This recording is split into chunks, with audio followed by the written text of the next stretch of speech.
they're treating this now like it's just a political victory. And I think they'll come to regret this. People are going to not trust the courts anymore. Welcome to Real Clear Politics on Sirius XM for Wednesday, April 2nd. I'm Andrew Waldworth, and I'm joined by RCP co-founder and president Tom Bevan and Washington Bureau Chief Carl Cannon. So, guys, the results of yesterday's elections were not that surprising. The GOP held on to those 2 congressional seats in Florida, and the Democrats picked up a seat on the Wisconsin Supreme Court. Also, Wisconsin voters approved a referendum that made voter ID part of the state constitution. So that's viewed as a victory for the Republicans. Tom, what's the takeaway from last night's results?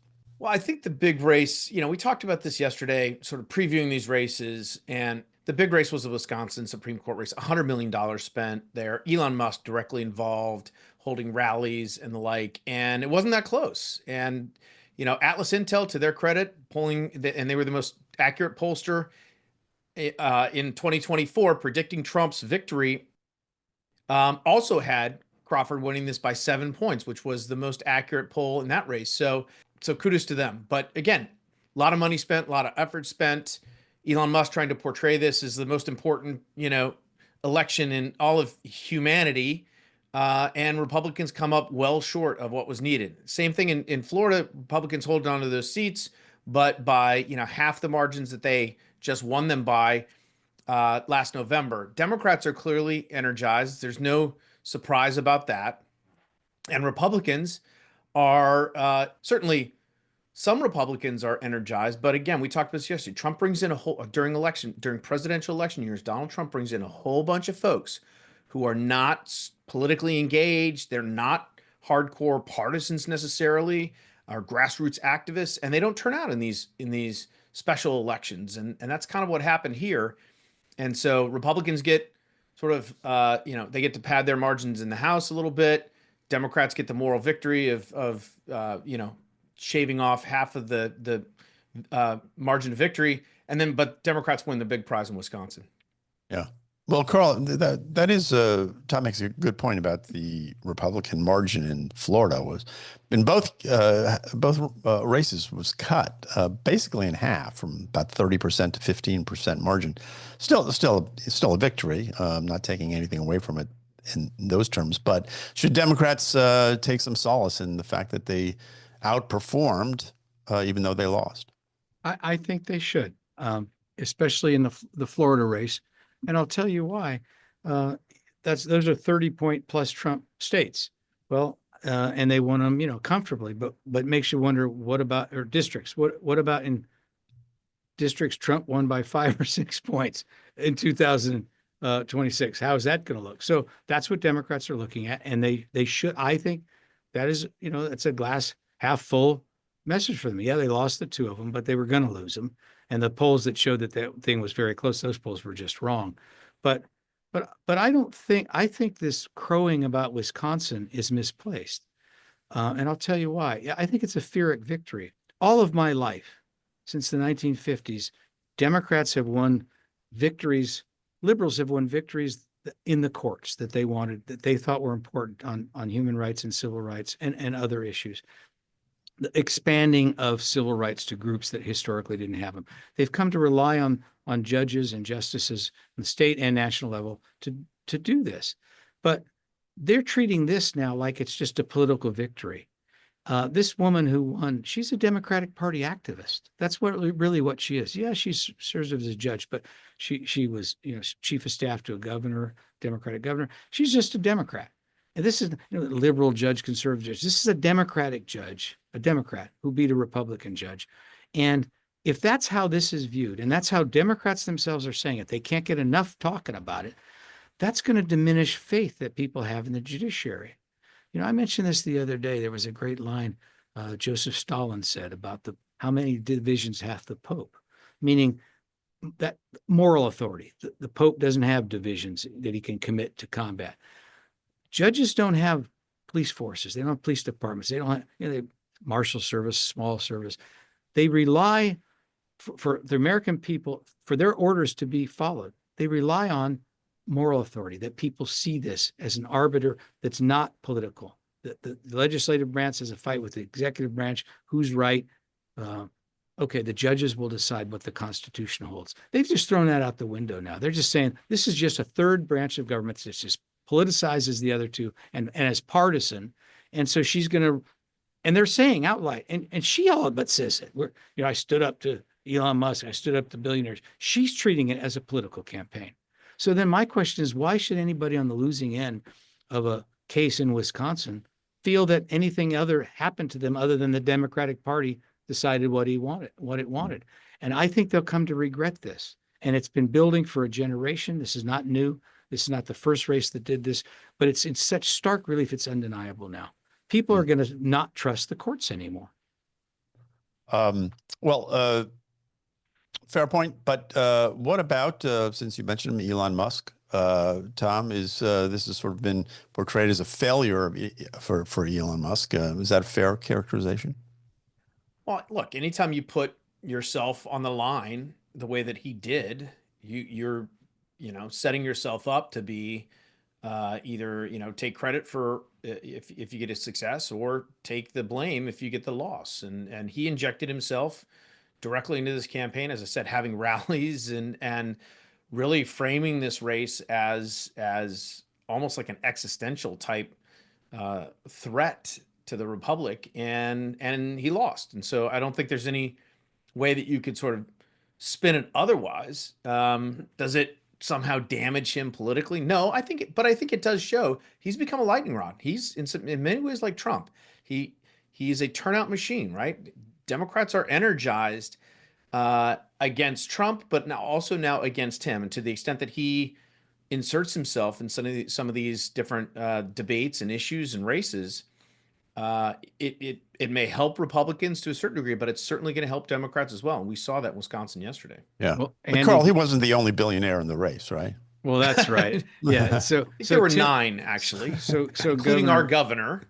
Governor Tim Walz, who never fails to disappoint, tweeted, "Oh, we beat the billionaire." I thought, okay, I guess he's talking about Elon Musk. He's not talking about J.B. Pritzker, is he, Tom? He's not talking about George Soros or Alex Soros or Reid Hoffman. He's not talking about all the Democratic billionaires. And we should never stop saying this. There are many more Democratic Party billionaires. There are many more billionaires who give to the Democratic Party than the Republican Party. So that's something where they're gaslighting the electorate, really, and sort of counting that people won't think about it very much. But what Tom said, Andy, and what you implied is right. Elon Musk put himself out there. Believe me, if his candidate won, he'd be doing a victory lap. So right. It's certainly fair to say that Elon Musk has become, not liability isn't the right word. I think Tom's phrase, the lightning rod, is right. And who benefits from that? I was thinking about that this morning. How about J.D. Vance? I mean, it's so, there can be only so many Lord Voldemorts that the Democrats hold out there. There's 2 now. Maybe they might be able to find room for a third, Carl. Okay. You're probably right, Tom. Well, I wanted to talk about Liberation Day. Happy Liberation Day, everyone. White House. Carl, did you get that Toyota Tacoma? Yeah. I've been too busy doing this show and editing stories and stuff. I'm probably gonna have to pay 25% more for it. Yeah. If you can find it. Hey, Tom, when you interview Sean God, Trende, this is a hard show to do these days, but go ahead. I only nominally acknowledge it that you're the moderator, Andy, and I apologize for that in advance. You're like one of those judges. We're just disregarding your orders and instructions. Tom, when you talk to Sean Trende, ask him about my point about the judiciary and the trust, because he's a lawyer and he cares about the Constitution. Maybe I'm being overblown there, but anyway, ask Sean what he thinks. But anyway, Andy, I'll entertain your question now. Thank you. Well, yeah. Tom's going to talk to Sean Trende a little later in the program about these election results. But I wanted to talk about this. White House Trade Advisor Peter Navarro claims that the new Trump tariffs would raise about $600 billion annually. That's about 2.2% of the U.S. GDP. If you believe that the tariffs are taxes, like many economists do, this is the largest peacetime tax increase in American history. And I know you guys think that I take the banks too seriously, but Citibank, in its note to its clients today, Wednesday, said they see a higher risk of stagflation. They're not alone on this one. So, Tom, what are the politics here? Can Trump stay this course on tariffs if Wall Street, farmers, consumers, stock market, the banks all don't like what they see?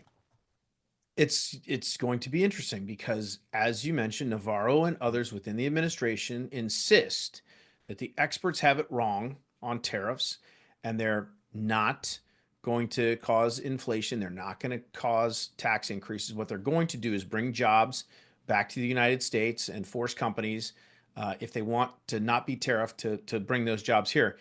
You know, it was interesting. Caroline Leavitt, the White House press secretary, was asked this question by Peter Doocy of Fox News, which, Peter's, he was tough on the last administration. And to his credit, he said to Caroline Leavitt, how confident are you? And what if everybody in the Trump administration is wrong on tariffs? What then? And I think that is the question. And we won't know until this plays out. But it is, as I've said before, this is a high stakes gamble that he's taking, because if he does cause the economy to go into recession or stagflation or higher prices on consumers on various goods, he will pay a political price for that. And not just with Democrats who already hate him anyway. We're talking with, the folks who voted for him and independents. And he's had some slippage in his approval rating on issues like the economy since he was elected, and that would continue. And again, I think based on all the polling I've seen, the economy is still the number one issue for folks. And so he will pay, and the party will pay a political price for this. Yeah. Carl, we got about a minute left in this segment. Yeah, So I'll say that. I'll say that if you're going to count tariffs as essentially a tax because it's going to increase the cost of goods, well, then you should also count inflation as a tax. If you think of it that way, its effect on people, especially people on fixed income, and so are high interest rates. If you cut Peter Navarro's estimate in half, 300 billion to the Treasury, that's 1/3 of the money they're trying to cut to bring the deficit down. $1 trillion deficit. So, these high deficits are one of the reasons we have inflation. It's one of the reasons we have high interest rates. So there's a lot of ways to look at this, but I think, and I think we shouldn't just dismiss out of hand the Trump administration's emphasis on bringing down the deficit, because that's also an important thing that affects everything. Yeah. Well, I think, Larry Kudlow has this argument that you're going to have the tariffs, but then you're going to have an extension of the tax cuts from 2017 and this deregulation, which is going to unleash growth, and that somehow this will all sort of wash away the inflationary effects of tariffs. So Arthur Laffer lives. We're going to find out. See? Yeah. Yeah. Anyway, you're listening to Real Clear Politics on Sirius XM. I'm Andrew Walworth. I'm talking with Tom and Carl, and we'll be right back with more after this. Welcome back to Real Clear Politics on Sirius XM. I'm Andrew Walworth, and I'm here with Tom and Carl. And Attorney General Pam Bondi is apparently seeking the death penalty for Luigi Mangione. He will stand trial for the December murder of United Healthcare CEO Brian Thompson. He's charged with several felony counts. Next court appearance is April 18th. Here's Slate Magazine on the decision, Tom. I want to get your reaction. Trump is showing once again that his populist instincts are in decline. The harsh punishment might be in keeping with his chest thumping on crime, but it's also bad politics. It goes on, basically the article goes on to say that Mangione is a bit of a folk hero because healthcare costs are too high. Trump should somehow take that political reality into account. Tom, what do you think? And do that how exactly? I mean, I don't understand the fact that not ask for the death penalty because he's a folk hero. And that somehow that made no sense to me, honestly. And the fact that he's a folk hero at all is we talked about this when it first happened. It's a little disturbing, honestly. I mean, you can say, okay, you can make the argument that healthcare costs are too high, or there are problems with the system that need to be resolved, but you can't go out and kill a person, execute them in broad daylight on the streets of Manhattan, and wander away, and somehow to consider that person as laudable in any way is very disturbing, if not disgusting. And so I don't have Look, I'm not a huge fan of the death penalty. I've written about this in the past. I think there's evidence that in the past we have the government of the United States has executed innocent people, and unless unless they admit to the crime, they confess, and there's incontrovertible evidence, it should be used very, very sparingly, if at all. Uh, but you know, so I don't know that I'm necessarily in favor of I'm sort of agnostic on whether he should be put to death or just spend life in prison. But the idea that he shouldn't be put to death because he's a folk hero because the healthcare system is wrong. I mean, that strikes me as a fairly weak sauce argument. Yeah. I mean, the Boston Herald had an op-ed that basically argued the same thing, saying that detaching the death penalty to Mangione's trial would only make a martyr out of an accused killer.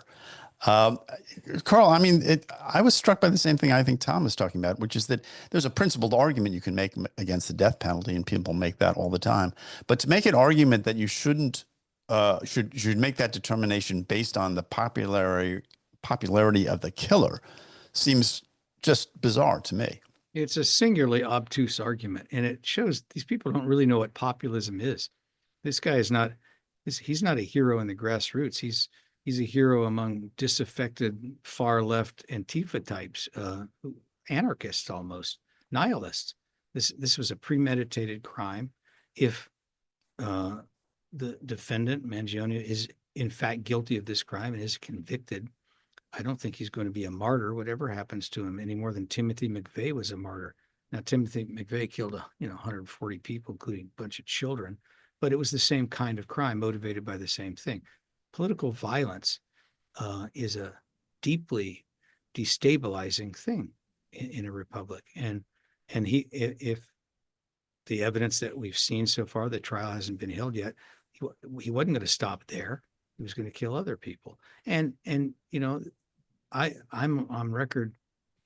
I'm on record. It's one of the few issues I've ever just declared myself in print. I'm opposed to capital punishment. But if you're going to have the death penalty, this is the perfect kind of defendant because he premeditated crime, stranger, particularly the terrorism aspect of it, political aspect of it, all these enhancing factors. So I think that's it. I think some of this is directed at Pam Bondi and the Trump administration. I think people are getting a little bit confused here. Well, last story in this block, and that's the story from the Daily Mail, which is about a toddler in England who was suspended from nursery school for, quote, being transphobic. Carl, you liked this story in the morning meeting. What is going on across the pond, and why should we care? Yeah, I didn't like the story. I recommended we discuss it because it's so outrageous. Apparently, now this is one of 98 children. Do I have that number right, Tom? 98 children in the UK I think might have been 98 or 94. Yeah, grammar school or younger kids who've been suspended for, I don't know, not embracing the boy who walks in with a dress saying, why are you wearing a dress? Okay, you homophobic little monster, you can't be in school anymore. I first thought when I saw the story, it was the Babylon Bee. I didn't think it could be a real story. And I see these things. I don't know if I should even stay on Twitter or do I have to call it X? The stuff that's going on in England is just routinely hair raising. A teacher, I think, was it maybe in Ireland, wouldn't use the pronouns that a child was attached to his the assigned pronouns. You assigned gender, now he assigned pronouns. And they not only fired him, but took all the money out of his bank account. People routinely sentenced to jail terms in Germany and England for expressing their views about immigration. Things that you hear on the House floor every day in these countries are criminalized. It reminds me, I don't mean to be melodramatic, we fought a war against this country, England, for our independence. Now, we've saved their bacon 2 successive wars, but we didn't want that kind of government. We wanted free speech. It was one of the reasons that the revolution was fought. It was one of the reasons that the colonists decided we can't be associated with England anymore like this. And I have to tell you, I mean, I hope we don't have to have a You war. think they got it right? Is that what you're saying? Yeah, what? You think the founding fathers got it right? Precisely. Well, Tom, the Department of Education over in England says all pupils and staff should feel safe and protected at school and should never face violence or abuse. I guess we're all for that. Our plan for change sets out our relentless focus on making sure every child gets the best life chances. So, that's their defense. What do you make of it? Well, the pupil that we're talking about was, I think, 3 or 4, and the Right. incidents, the 94 incidents that Carl mentions, all occurred in year 1, year 2 of primary school, which is 7 or younger. And so, I think I will go back to, I saw this story on X, and it is X, not Twitter, by the way, Carl. It's the Gulf of America, not the Gulf of Mexico. Just be warned. It's not Because Friendship Airport anymore. J.K. Rowling tweeted about it, or sorry, posted about it.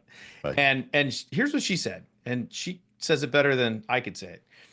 Said, quote, "This is totalitarian insanity. If you think small children should be punished for being able to recognize sex, you are a dangerous zealot who should be nowhere near kids or in any position of authority over them." And that is, it's Okay, it's we can give her American citizenship when we have another exactly revolution against England. right. But to your point, Andy, right? It's nice to say, oh, we want all our students to be safe from abuse and all that.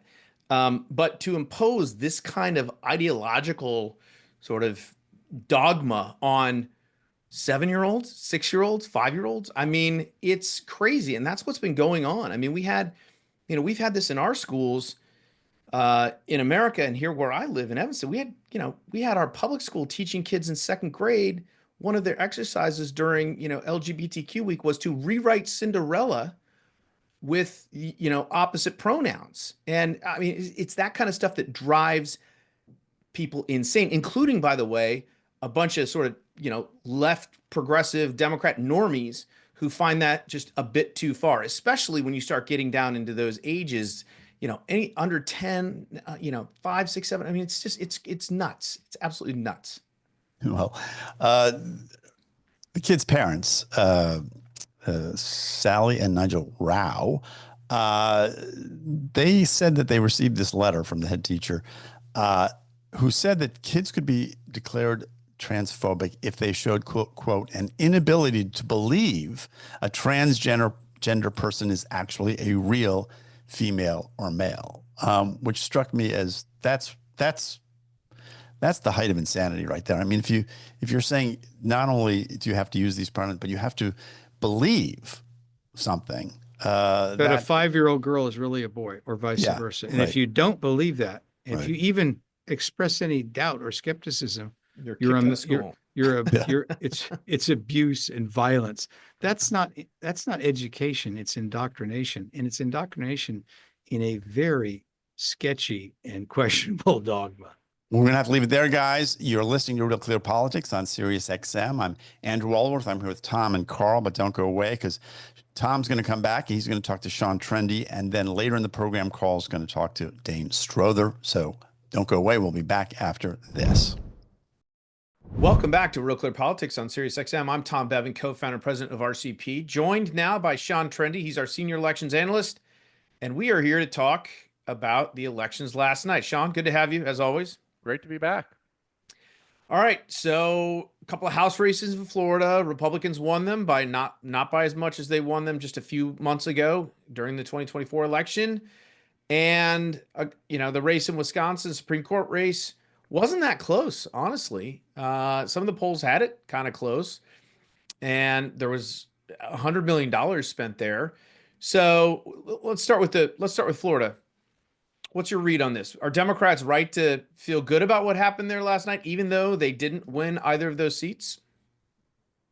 Yeah, I mean, so I'm of two minds of this. The first thing is that we do this every cycle. The special elections come in and one side does better than expected, and they kind of crow how great it is. And the other side says, well, it's special elections and there's all these circumstances. I mean, look, if you're a Republican, you want the Republican candidate to be winning it by like 25 points, not 15.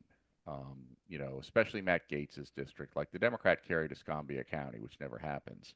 On the other hand, though, these Democrats raised like $10 million apiece for a, True. off special election. So that's certainly part of it. But what I think we're seeing, because the other thing that I'm a little surprised because Donald Trump's not that unpopular right now.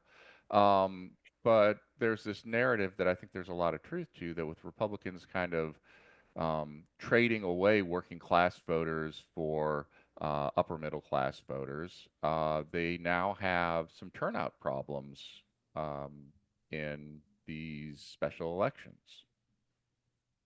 Well, look, it certainly is the case that Trump brings in a ton more voters during presidential races, and these are typically low turnout affairs, and a lot of those folks they're not considered grassroots activists, right? So, but let's talk about this Wisconsin race because $100 million spent, shattering all records for I think any judicial election anywhere in the United States. Elon Musk involved directly. Um, and as I said, what was the final tally here? It was over 10 points. I think 12 was the last I saw. I might have gotten a little closer than that, but um, you know, Yeah. I saw it at 10, which is what the last two Supreme Court elections in Wisconsin have been, actually. So again, there's a couple different ways you can talk about this. The first is that, after the special elections in 2020 and 2022 for the Wisconsin Supreme Court, Republicans did fine. I mean, they didn't have great years, but they lost by similar margins and they did fine. What makes this a little bit of a special case, though, is that those two elections, Republicans had nominated someone who's probably way far to the right of the state. This time they had a kind of normie Republican from the suburbs, and he lost by 10 points too. $100 million were spent. and the Republicans spent more than the Democrats. Yeah, so to do all that and not move the needle, not such a great sign. But again, the fact that in the past two Supreme Court elections in Wisconsin, it was a 10-point margin, and everything turned out okay for Republicans in the general elections, does seem to suggest that it's not the end of the world, though it's not a great sign either. One of the things that was talked about why this race was so important and why Elon Musk sort of, framed it as as the most important race in all of humanity. Sean, not just the decisions that will be coming down the pike on abortion, but redistricting potentially. Have you looked at Wisconsin? You're an expert at redistricting. Have you looked at Wisconsin and what's the situation there? I have to be a little careful about what I say because there might be live cases coming up, but the basic idea is that this is a 50-50 state. Democrats say it's a 6-2 Republican map right now. Republicans will say, yeah, but two of those districts are clearly competitive and the political geography of the state favors us. So there's a thought that with the Democrats now controlling, or liberal members now controlling a majority, that they're likely to take up a redistricting case and pay less attention to political geography and more attention to the competitiveness or fairness of the districts and order new congressional maps that would be more favorable to Democrats. Remember, Republicans have an incredibly narrow edge in the chamber, so if they give up 2 seats here, that's almost giving the Democrats a majority right away. Yeah. All right. Well, we'll definitely keep our eye on that. Let me shift gears and ask you about, there was a video announcement today by Mallory McMorrow. She's a state senator in Michigan, and she announced that she is going to run for the United States Senate. What do you think her chances are in a Democratic primary, given where things stand? She's one of these people, and if you watch her video, it's really interesting. I mean, she's all about, we need to be a fighter. I'm a fighter. She sort of rose to prominence by giving this sort of flamethrower speech defending LGBTQ rights and the like. And she was lauded on, media across the board for that, and really became sort of a star within the party. She also says in her announcement that the Democratic leadership in Washington has failed. It's time for new leadership, which I'm sure Chuck Schumer was thrilled by that. But give me your sense of Mallory McMorrow as a potential candidate here, and the Democrats' chances overall in Michigan? Yeah, so Mallory McMorrow, like you said, rose to fame with that speech on, LGBTQ rights. Look, I think the Democrats are having a bit of a Tea Party moment right now. I don't know if it's quite yet a Tea Party moment, but there are a lot of candidates. There's a lot of displeasure with what the Democratic leadership in the Senate is doing. Of course, there's also limits on what they're able to do. You can't just wish the Republican majority away, and you can't fight it away. But she seems to be trying to tap into this energy. Now, there's a problem there, which is that this resonates strongly with upper middle class white activists, but it's not clear it resonates as much with blue collar minority voters who she's going to need to win a general election. So she has a strong message potentially for a primary. It's just not sure how well that's going to translate to the general. Again, it's familiar refrain on the Republican side, just seeing it pop up on the Democratic side. Do you think that I mean, she touts in this in her ad about how much they were able to get done in Michigan. She lists off all the various things that they've gotten done. Obviously, Gretchen Whitmer was someone who was talked about for president the first time around on the Democratic side. I haven't really seen her name in the mix though, as we get this sort of standard list of candidates, right? And it's Gavin Newsom and it's J.B. Pritzker, my governor here. And Gretchen Whitmer's name seems to have faded from the scene a little bit, at least in what I've been seeing. Does that jive with what you've been seeing? And why is that? And why wouldn't she be considered a leader in the party? Yeah, that's actually, I hadn't really thought about that, but it's true. Her name doesn't seem to get mentioned in the presidential sweepstakes as much. I mean, they did get a lot of progressive legislation through in the last term in Michigan, in part because, there's no filibuster in the state Senate, so you can do a lot with bare majorities in each chamber. But yeah, she doesn't seem to be getting the attention that she got in the primary. I don't know if it's because Republicans now have control of the House of Representatives in Michigan, and so, she hasn't been getting as much done, but she certainly seems more viable to me than Pritzker. We've got about a minute left, Sean. And I do want to ask you, we talked about it yesterday, but we didn't get your opinion on this. Cory Booker just set the record for the filibuster in the United States Senate, spoke for over 25 hours. And I saw a clip of Frank Luntz, the Republican pollster, saying that this was, he was using this language like this was a historic moment. It forever changed the trajectory of American politics, or something that was, I found just sort of bonkers, if I'm being honest about it. What do you make of this? And why did Cory Booker do this? Typically, he wasn't filibustering against any legislation. He wasn't trying to hold up any nominations. This was just a good old talk fest for 25 hours, mostly against the Trump administration. But what's your analysis of the strategy and the plan behind this?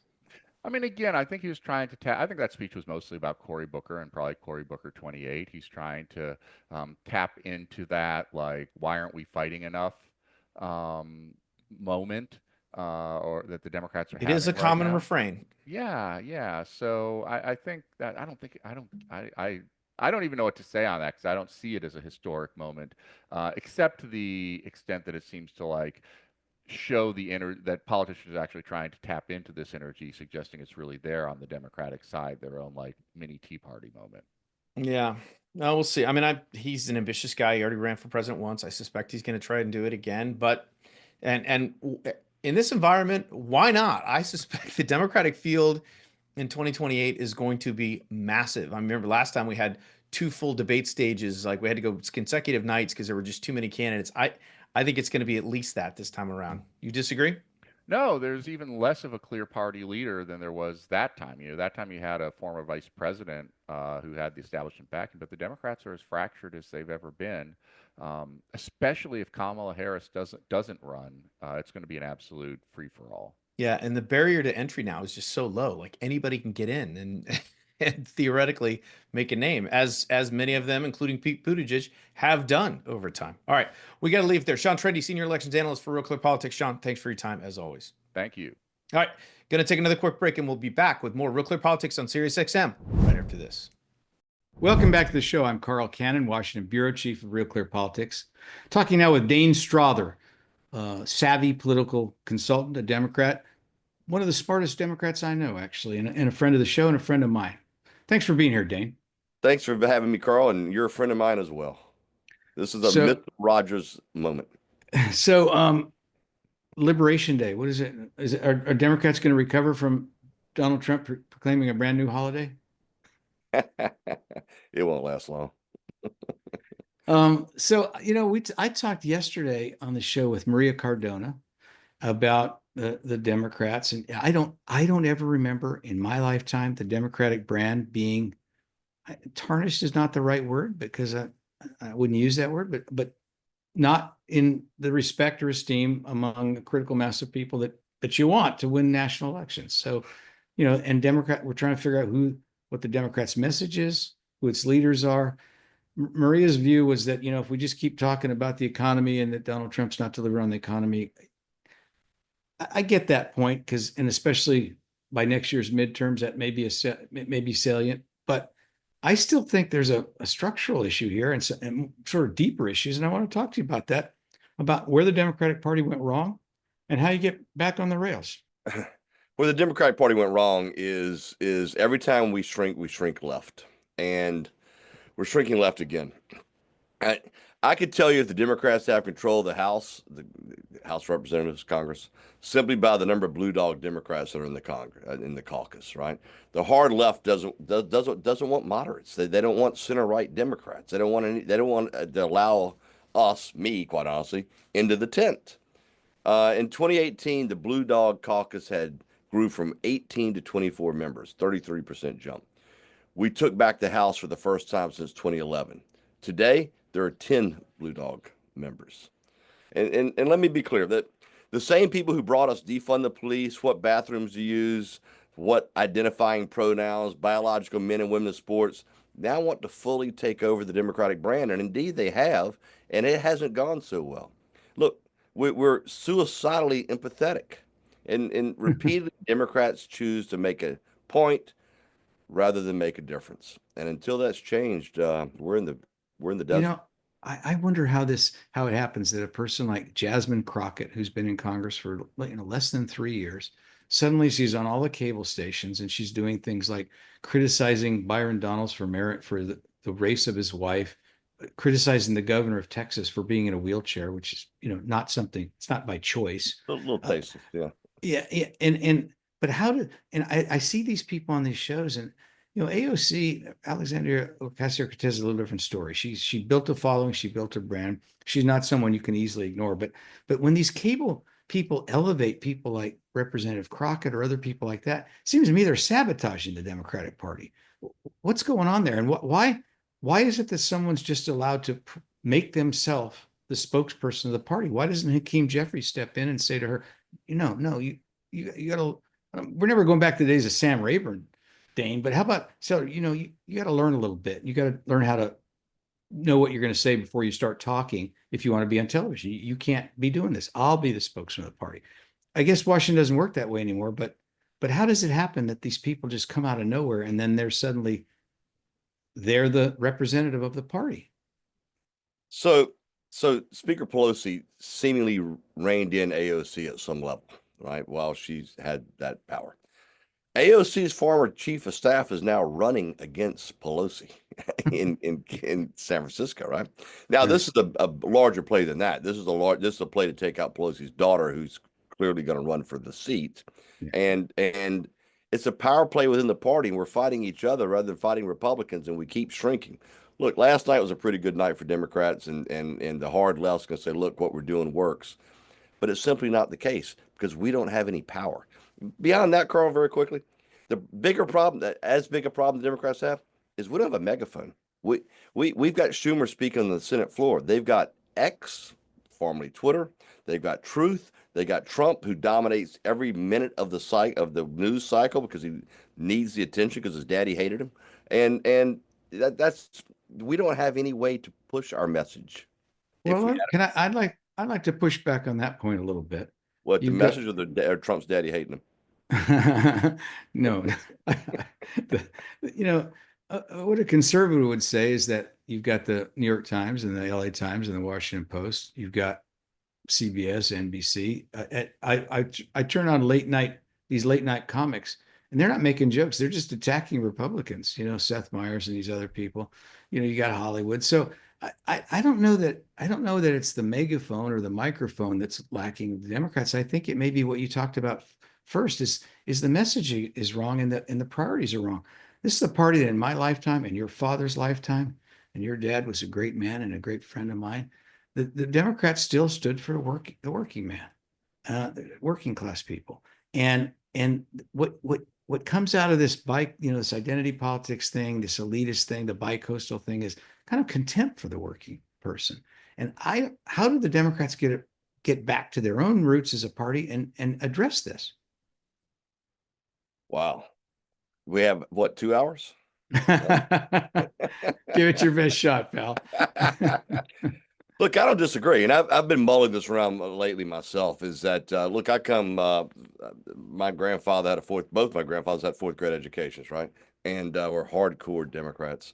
And yes, there's some intellectual contempt.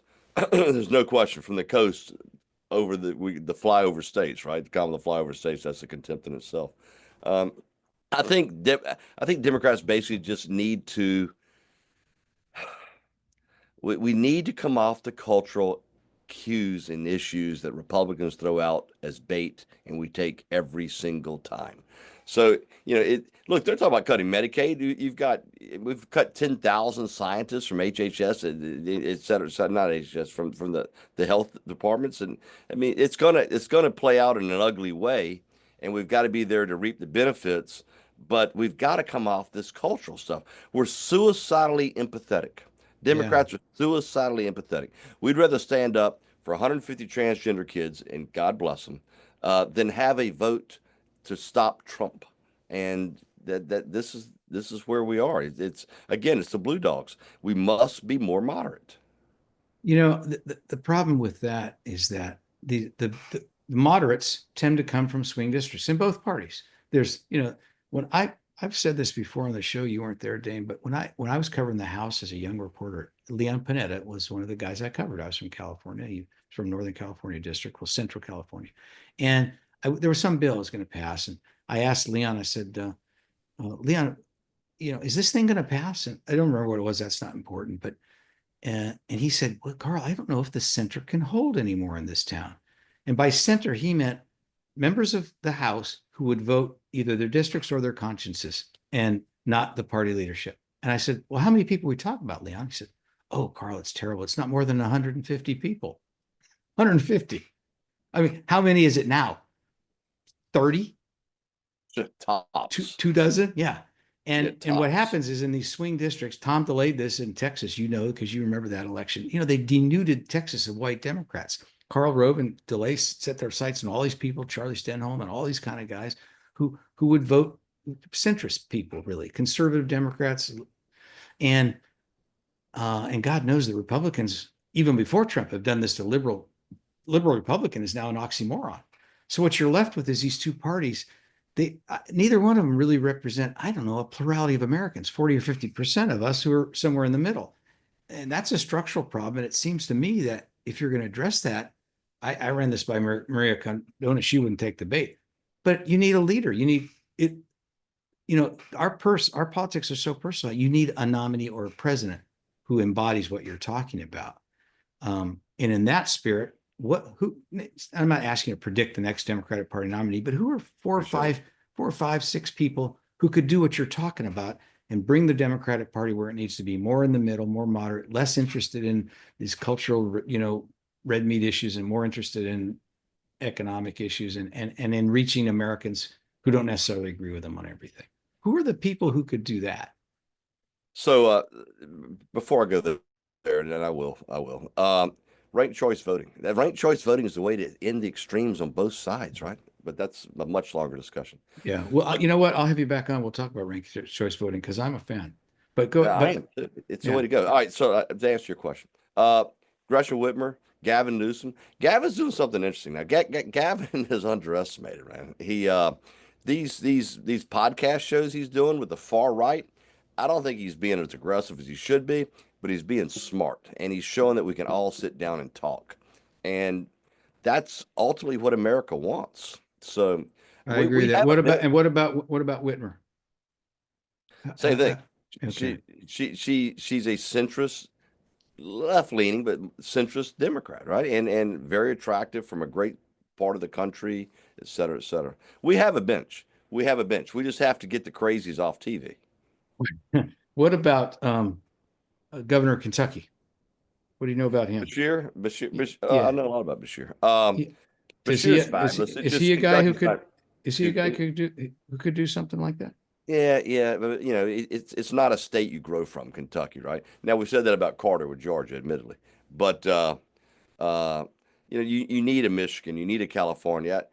Bashir could do it. I just don't see that he has the funding base to do it. To be honest with you, I No, but mean, is he the kind that he seemed, yeah, he's a Democrat running in a red state. yeah. I wouldn't sell Former him short. Governor John Bel Edwards in Louisiana, right? Democrats who can win in red states have the right messaging. There's no question about that. We should learn from them. All right. Last question. We got 30 seconds left, Dane. Will the Democrats take back the House next year? Without question. Absolutely. Okay. And it's And historic. then maybe we're having a slightly different conversation about how the Democrats. It's historically highly likely that we'll do such. And last night's elections in Florida, as well as Wisconsin, were somewhat telling. I wouldn't read too much into them, but they're somewhat telling on All this right. Well, that's Liberation Day. on Liberation Day. That's going to do it for us on Liberation So Day. last night, it's just like a Gulf of America. It just makes you laugh. You've been listening to Dane Strother, Democratic political consultant. I'm Carl Cannon, Washington Bureau Chief of Real Clear Politics. And we'll be back tomorrow, same time, 3 p.m. in California and 6 p.m. here in the East.